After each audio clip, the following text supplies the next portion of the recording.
I'm going to talk about 7 things. I'm going to talk about commonality. I'm going to talk about tolerance. I'm going to talk about understanding. I talked about your parents. I'm going to talk about them again. I'm also going to talk about your teachers. I hope there are some teachers in the room.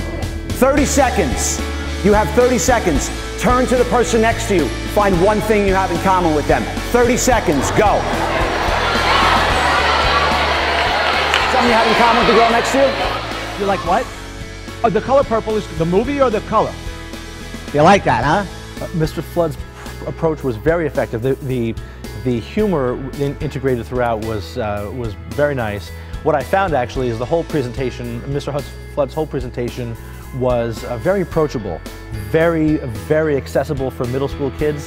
There were tons of grown-ups in the audience that got it. He made us laugh, he made us cry. Quite frankly, it was brilliant. I will never, ever forget what it was like to be 12 and 13. Okay? It was one of the most intense times of my life.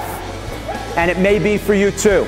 But the reason that time in my life was so intense is because my dad drank. A lot. Okay? And when I was 13 years old, my mom threw him out of the house.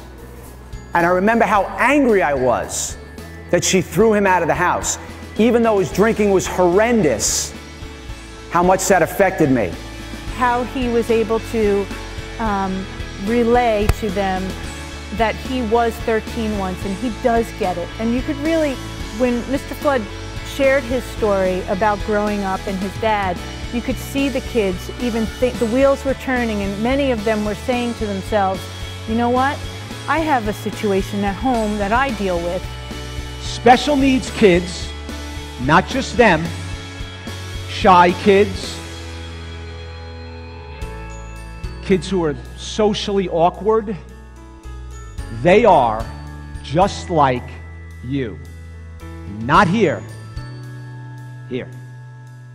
We need to remember first to make people good people and not just good mathematicians or good historians, but people who care about one another and want to make the world a better place. And I definitely think this presentation is a big step towards that.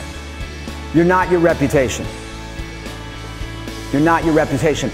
Guys, when I leave here, I'm going to have 240 reputations. Some of you think I was funny. Some of you think I had a long face. Some of you think I had a nice watch. Some of you won't like my shoes. Some of you think I talk too long. Some of you think I talk too short. Nobody will think I talk too short, right? But I'm not coming to your houses tonight and knocking on the door and saying, hey, did you like me? Did you think I was good? Did I do a good job? I mean, would you think I was funny? I don't care any about that. I don't care about that, okay? I care about my character.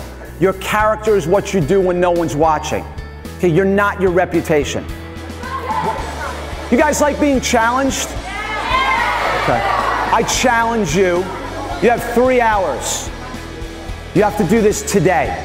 Can't do it tomorrow, you're on vacation. Can't do it next week, you're not here. Can't do it when you come back because you'll forget. I challenge all of you to go to one of your teachers today and you tell them, you know what? I really appreciate everything that you do for me and all the kids here at school. And I just want to say thank you. What I really liked was that he had the kids excited and laughing and having a good time. They didn't even realize they were learning. But then he brought us to a really special place. Toward the end, everything tied together. That, for me, will forever be the greatest story on forgiveness and love and understanding that I could ever learn or hope to pass on to anybody else.